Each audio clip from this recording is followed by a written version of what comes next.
Beg your pardon? Forgot to knock. The legacy of Pierce Brosnan extends far beyond the image of a suave secret agent with a license to charm.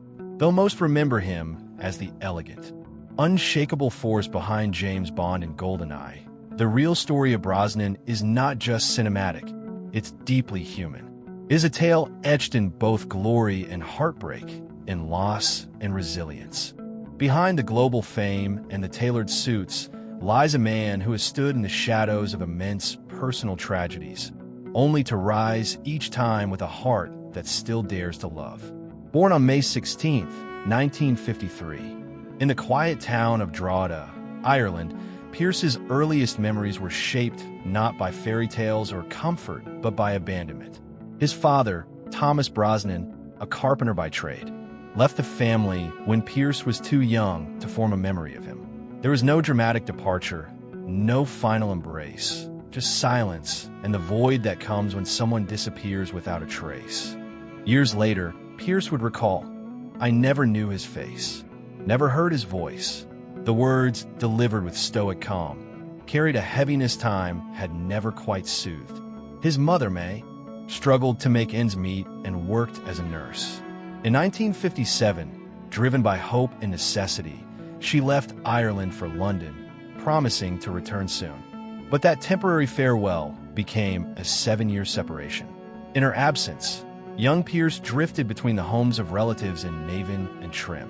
Each household had different routines, different rules, none of them his own. It was during these formative years that he learned how to remain unnoticed, how to stay quiet and not disturb the fragile balance of others' lives. Teachers often noticed a peculiar kind of stillness in him, a thoughtful detachment, a child always staring out the window, searching for something that even he couldn't describe. At the age of 11, his life took a small but significant turn. May returned, this time with a new husband, William Carmichael. William was everything a boy like Pierce needed at that time: kind, patient, unassuming. He didn't try to replace a father, but he gently guided him through boyhood, teaching him to fish, to fix broken things, and, most importantly, how to trust again. Still, after growing up amidst such uncertainty, Pierce found it difficult to believe in permanence. Even love, when it came, felt fleeting, like something you might lose simply by holding it too tightly. That same year, a fateful visit to the cinema changed everything. William took him to see Goldfinger, and as Sean Connery's James Bond filled the screen with confidence and invincibility, a spark lit up inside the young boy. "That's the man I want to be," he thought, captivated not just by the action, but by the poise, the control, the escape for vulnerability. By the time he turned 16, that inner spark had led him to London's St. Martin's School of Art. His dream at the time wasn't acting, it was painting. He admired artists like Francis Bacon and Lucian Freud, and spent his days surviving on toast and tea, dreaming of brushstrokes rather than cameras. Acting was nowhere on the radar until one peculiar afternoon in 1971 changed the course of his life forever. While aimlessly wandering the city streets, he stumbled into a theater workshop where a fire eater was practicing. Curious, perhaps even mesmerized, Pierce asked if he could try. That single impulse revealed something unexpected: presence.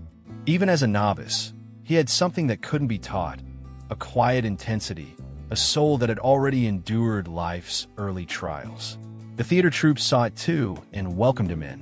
Before long, he was accepted into Drama Centre London, one of the most rigorous acting programs in the country.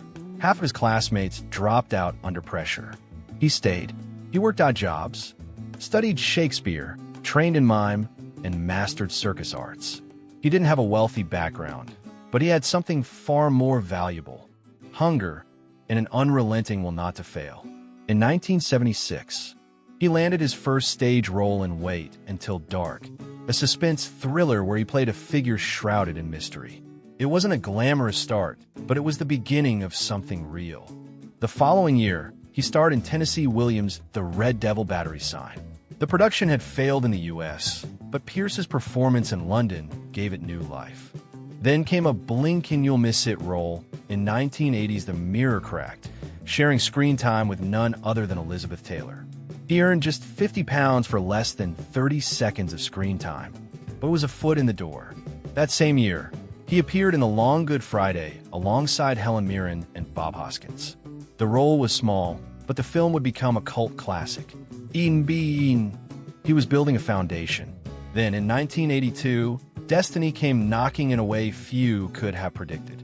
Auditioning for a minor role in NBC's detective drama Remington Steele, Brosnan so impressed the producers that he was offered the lead instead. At 29, relatively unknown in the U.S., he embodied a charm and intelligence that made him irresistible on screen. The show premiered to millions and made him a household name in over 80 countries. And with fame came a new label, the next James Bond. It was a title that followed him for more than a decade, even as fate kept pulling it just out of reach. By the early 1980s, whispers about Pierce Brosnan stepping into the shoes of James Bond had begun circulating beyond fan circles and into industry conversations.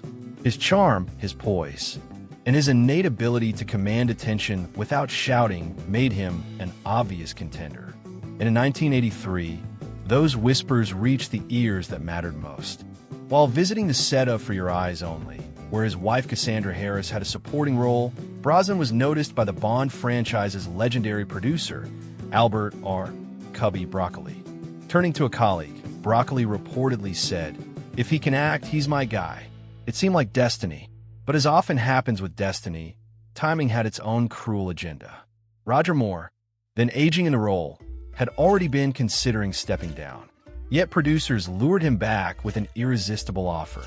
Brosnan's first opportunity at the role slipped through his fingers like water.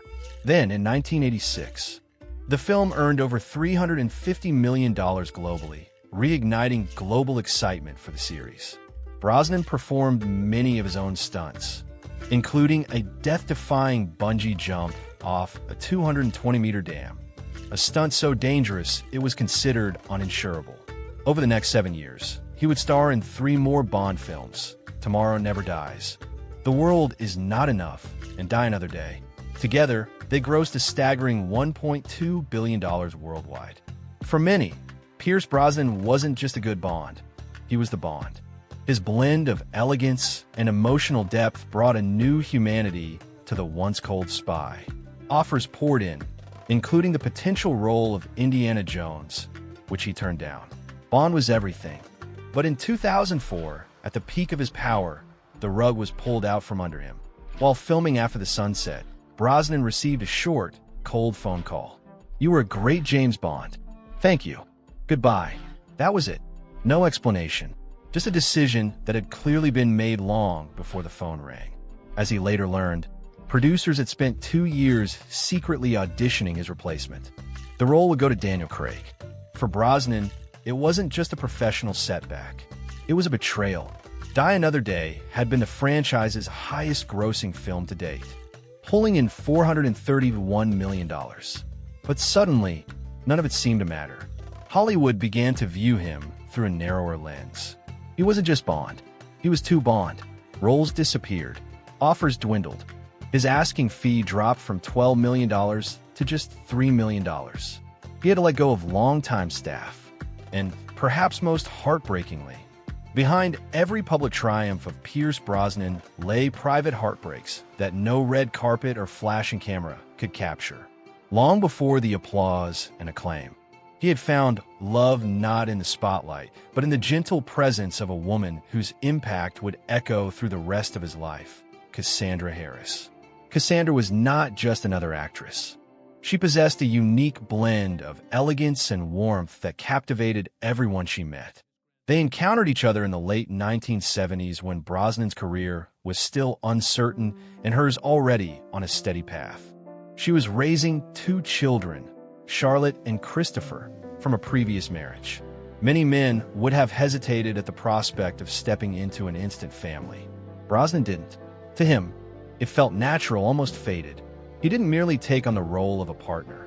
He became a father, a protector, a presence. And in 1980, they married. 3 years later, they welcomed a son together. You'll see something deeper. A man who had found peace, perhaps for the first time, in the warmth of home. But just as he began to understand happiness, life reminded him how fragile it could be. In 1987, during an overseas work trip, Cassandra began to experience a persistent fatigue and discomfort. At first, they suspected it was the stress of travel. But upon returning to London, the diagnosis came swiftly and devastatingly: advanced ovarian cancer. Brosnan described it as though the ground had opened beneath him.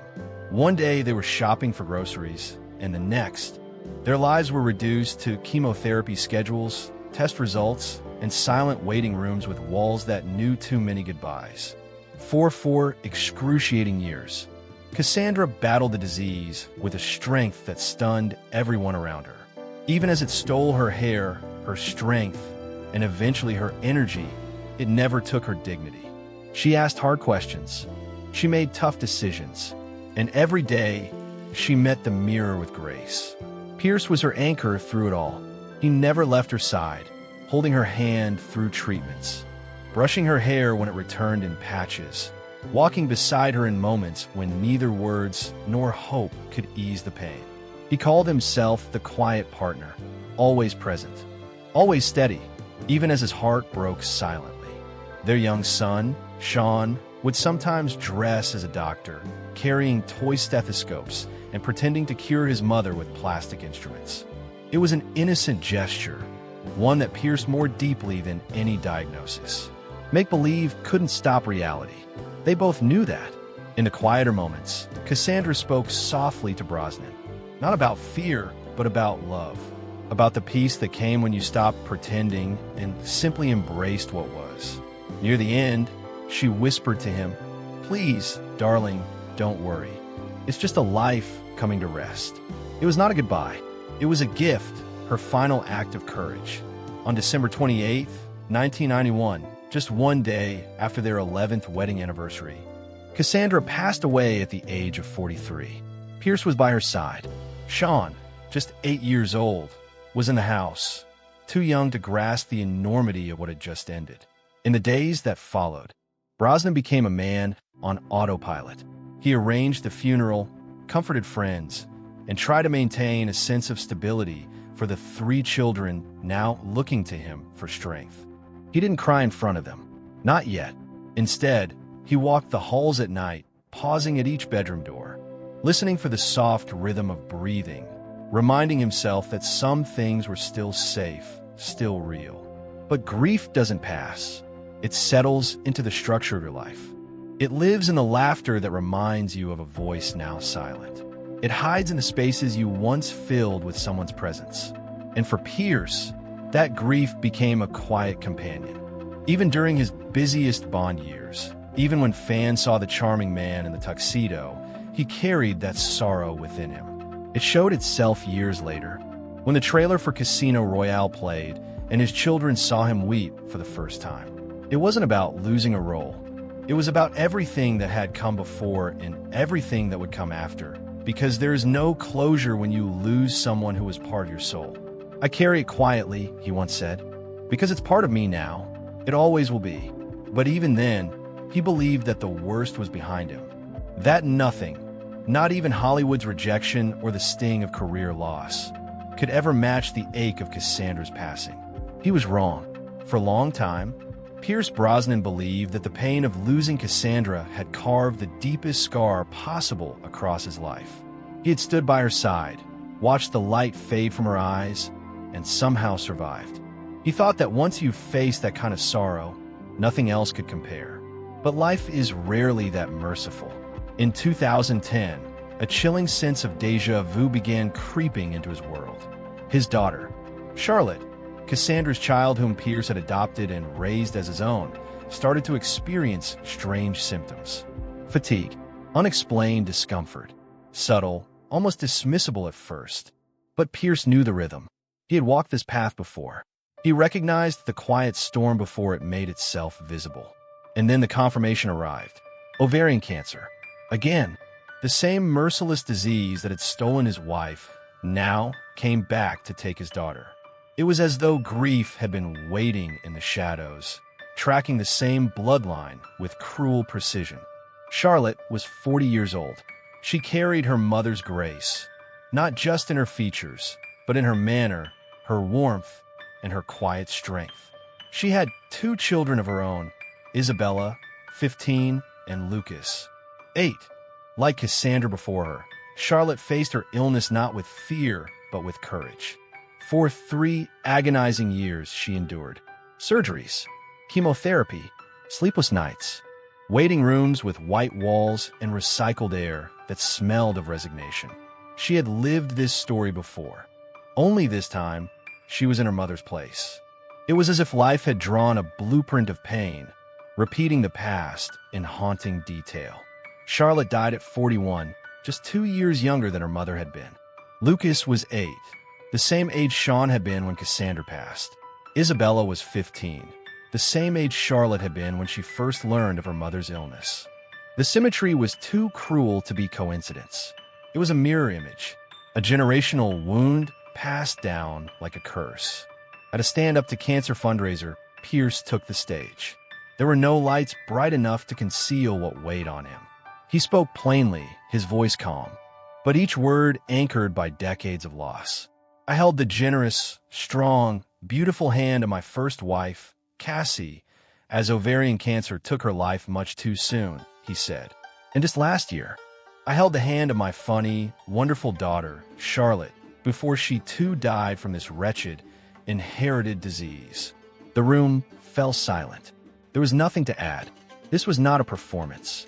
This was a man who had buried the past twice, and found it buried in his future as well. Some people speak of grief as a wave, something that crashes over you, then recedes.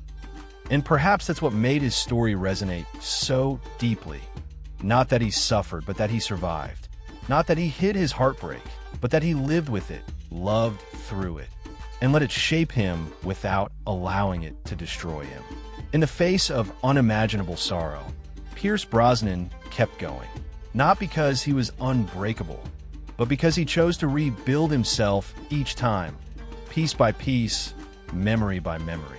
And in the darkest moments of his life, just when it seemed like the weight of loss might finally pull him under, something unexpected kept him afloat.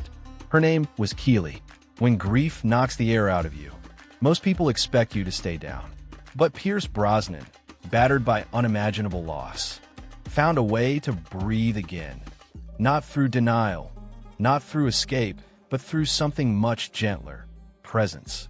And that presence came in the form of a woman who arrived not to replace what was lost, but to stand beside it. Her name was Keely. They met in 1994, not at a Hollywood premiere or an elite party. Still healing from Cassandra's death, still walking with a kind of invisible limp, the kind only the brokenhearted carry. Keely wasn't a starlet. She wasn't chasing headlines. She was a journalist. Tabloids targeted Keely's appearance with cruel commentary.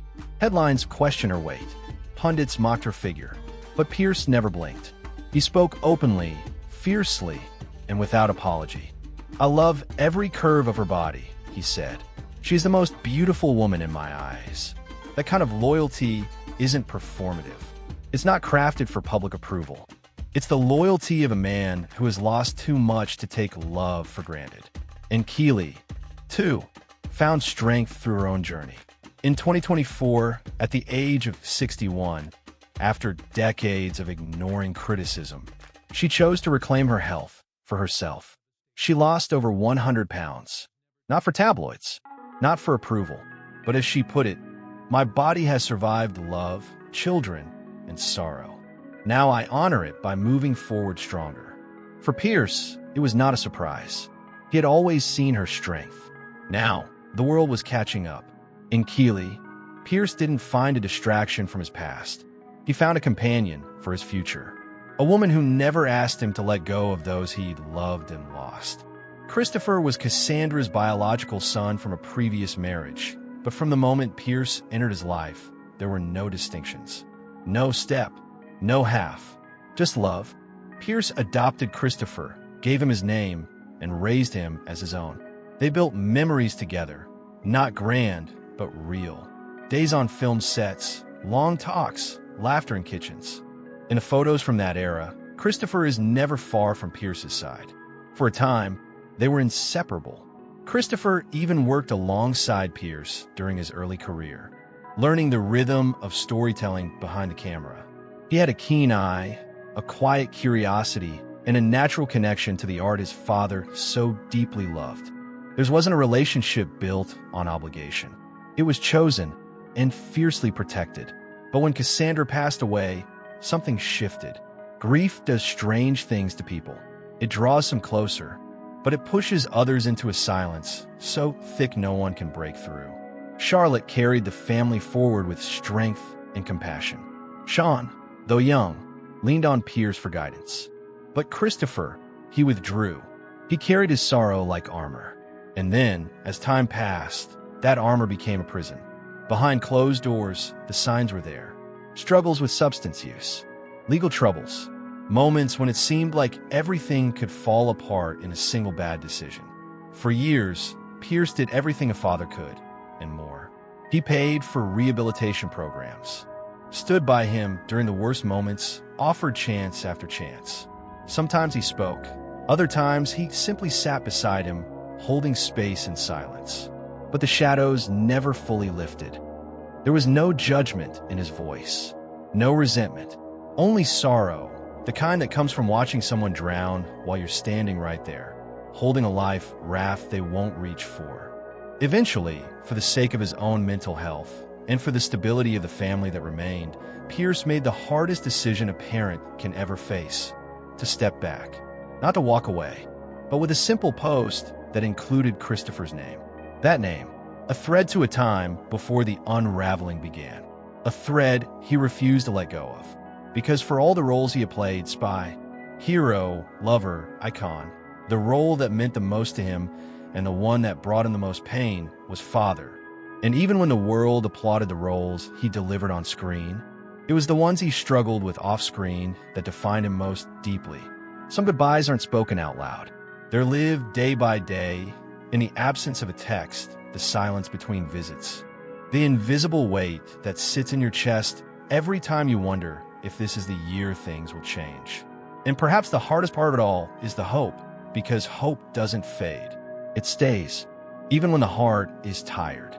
With so much heartbreak trailing behind him, one might imagine Pierce Brosnan choosing seclusion, quietly fading into the background, retreating from the world that had taken so much from him.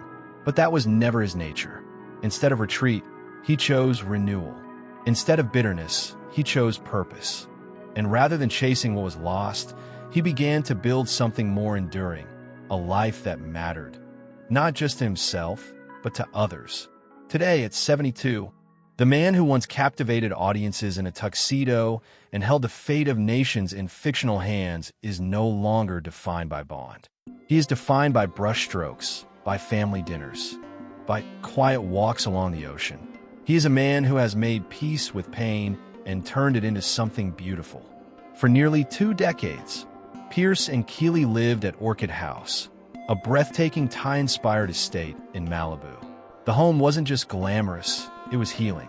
It stood like a sanctuary filled with gardens, personal artwork, family laughter, and sea breezes that softened even the harshest memories. In 2020, they sold it for a reported $100 million, a record-breaking figure for the area. But for Brosnan, that home was never about the price tag. It was about what it gave him, the horizon. He now splits his time between a more modest coastal home in Malibu and a retreat in Kauai, Hawaii. These are not just properties. They are sacred spaces, places where he can rise early, sip coffee on a terrace with Keeley, walk barefoot along the shore, and let the rhythm of the tides bring quiet clarity. Family remains the center of his universe. With Keeley, his partner since 1994 and wife since 2001, he has built a family marked by love, stability, and genuine connection. Their sons Dylan and Paris are creative spirits in their own right, exploring careers in music, modeling, and art.